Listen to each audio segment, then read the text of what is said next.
トシェイプが結構違います。こう攻めた木型フィットさせようと、こっちがシームレス、こっちが縫い割りっていうのが全体的に。どうもこんにちは。今日はね、ここに2足の靴があります。この前完成した父親に作ったアデレードの手染めの靴ですね。で、父親に作った1足目の靴がこっちです。ロングバンプのパンチとキャップ等で、1足目に作った靴、6月ぐらいに作った、10ヶ月ぐらい前に作った靴で、かなりね、もうパッと見でも違うんですけど、その辺の比較をしつつ、あとこいつがね、結構の回数履いてるみたいなんで、エイジングどんな感じなのかっていうところを見ていきたいと思います。で、その前にかなり汚れてるので少し磨いてきれいにしていきたいと思います。まずはクリーナーでさっと。ちょっと布自体が汚いんでクリーンできないんですけど、そろそろ新しいのに変えますね。なるべく汚れがついてないところにクリーナーを取って、この靴は茶色のボックスカーフで作った靴ですね。ちょっと赤茶っぽい色ですね。多分週2ぐらいのペースで履いてるんで、回数にして何十回、3、40回ぐらい履いてるんですかね。じゃあ次はこのクリーム塗っていきます。かかとが交換時期ですね。ギリギリという感じです。3、40回履いてこれならかなり減りは少なく、歩き方がいいんですかね。ちなみにこの靴完成した時はレザーソールカラス仕上げでやってたんですけど、履き下ろす前からハーフラバーをつけました。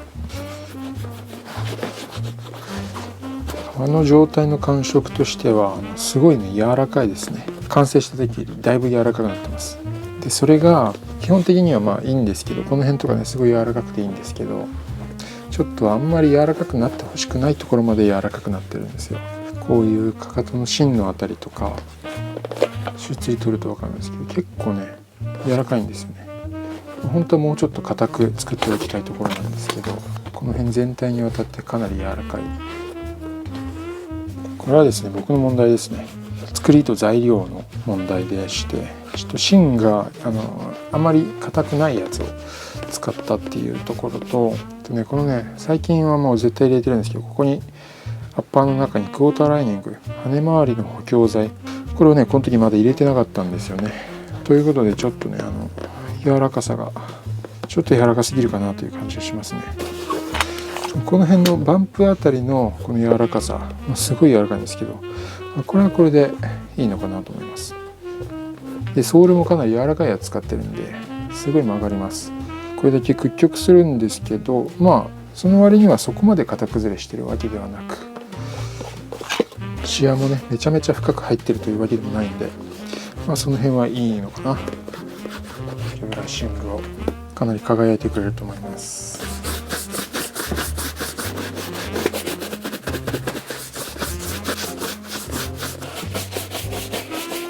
柔らかいところが柔らかくなってくればいいんですけど、硬いところが柔らかくなっちゃうっていうのは型崩れにつながったり、あとは足のサポートをねなくなっちゃったりするので、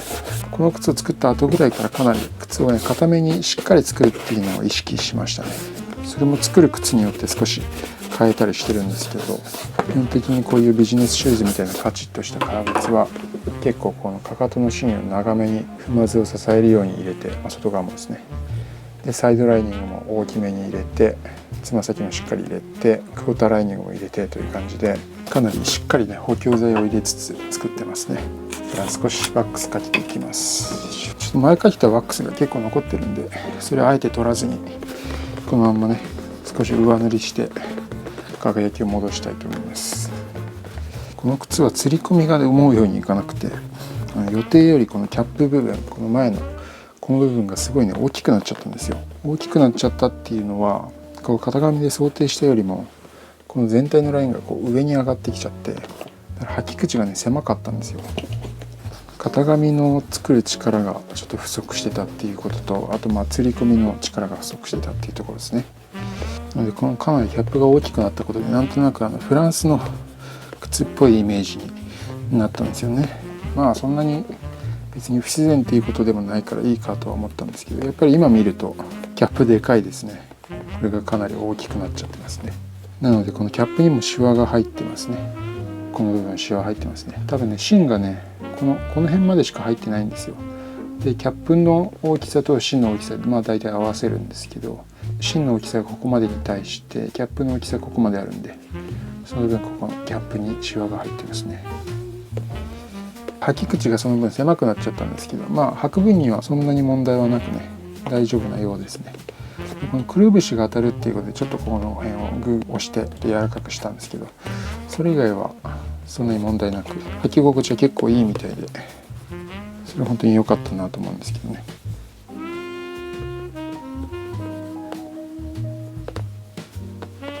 はい、磨き終わりました。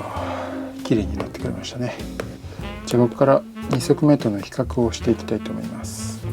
その前にもう一回ね、デザインを見ておきます。デザイン、パンチドキャップ等のロングバンプ、パンチドキャップ等っていうのはここに穴飾りが入ってますね。でこの線、バンプの線がこう後ろまでずっと伸びて、かかとの後ろは下が縫い割りで上がねつながってる、そんなデザインですね。でちょっとロングバンプの線が直線じゃなくこう少し曲がってるデザインになってますね。でここが6穴です。でシングルレザーソールの、一応これベベルドウエストやってますねという感じです。じゃあ2足目と左右で、はい、これが1足目と2足目の違いですね。革の質感とかね全然違います。それはこっちが手染めでこっちはボックスカーフということで、透明感とかこの雰囲気は全然違うんですけど、いろいろ見ていくとまずつま先の形状違いますね。これを作った時にちょっとねボリューム感、つま先が平べったすぎるなという気がしまして、こんな感じです。なので2足目は少しボリューム感を持たせるためにこんな感じに厚みを出しました。ちょっとこれはねやっててもうちょっと薄くてもよかったかなという気はしたんですけど、こんな感じの違いがありますね。トシェイプが結構違います。こっちの方がシャープな感じはあると思います。こっちは上から見ると結構ね丸いです。ラウンドトーンに近いですけど、こっちは結構四角くスクエアトーンにしましたね。なのでつま先の存在感っていうのは結構こっちの2足目の方があるんじゃないかな。ヒール見るとこんな感じ、こっちがシームレス、こっちが縫い割りですね。かかとの作り込みなんかも結構考えるようになったんで、だいぶ形状が違いますよね。かなり丸みがあって立体的なんですけど、こっちはなんていうか立体感はあんまりないですね。丸みもないんで、こっちの方がフィッティング的にもいいと思います。で横から見た表情が全然違います。同じ方向から内側から見ると、こっちの2足目の方がかなり抑揚がありますよね。でグッと上がってっていう、こっちは割とのぺっとした印象なんですよね。この甲のあたりのこの立ち上がりの感じもこっちの方がよく出てます。これ同じ足に作ってるんですけど、こっちの方がよりこう攻めた木型、フィットさせようとした木型なんで、こういう感じになってますね。足の形により近いような木型です。外側から見ても同じですね。結構抑揚があって、こういう光のラインがかなりしっかり入る、そんな木型ですね。上から見るとこんな感じですね。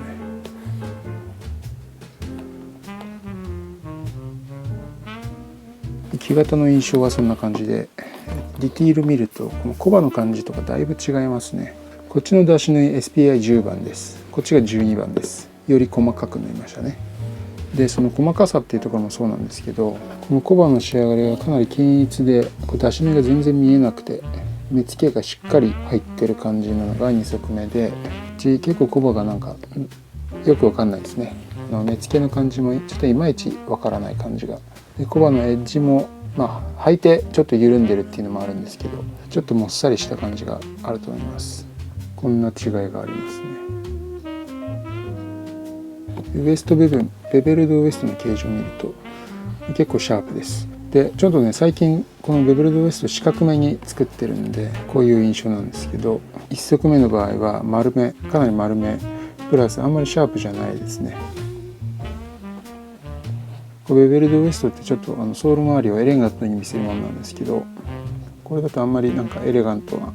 感じはないかもしれない。こんな感じの違いがあります。でソールの形状を見ると大体同じですけど、同じことですね。こっちの方が全体的に抑揚のあってしっかりはっきりとしたシェイプな感じがします。でこの2足目はかなりこのヒール周りもこだわってこういろいろね動画内でも解説をしてるんですけど、1足目のヒールこんな感じです。これね結構ね多分うまくいった方です。結構10ヶ月前にしてうまくいってたなという感じはするんですけど、このアッパーとヒールの境目のラインとか新しい靴だとこういう風になるんで、全然シャープさが違いますよね。こういう違いがありますね。これ滑らかさが違うのはこれはもう履いてるからっていうのは結構あると思います。はい、ということで2足の比較をしてみました。本当に全然違うような靴になってるのが分かってもらえたかなと思います。あとね、他にもディティールがねいろいろね、この時こういう作りしてたんだなっていうのが見えるんですけど、ちょっとマニアックすぎるのでやめておきます。こうやって過去に作った靴見ると、その時やろうとしてたこととか全然気がつけてなかったことっていうのがね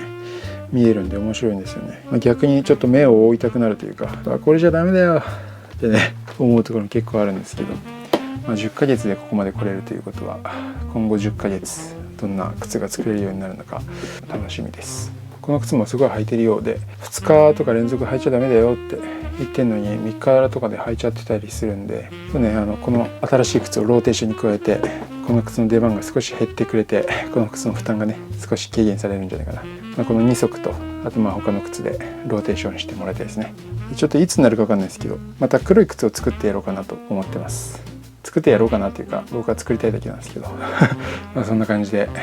靴作りやっていきます。またね時間経ったらまた比較すると多分いろいろね面白いことが見えてくるんで、比較動画、エイジング動画定期的にやっていきますね。じゃあ今日はこんな感じで、じゃあまた次の動画でお会いしましょう。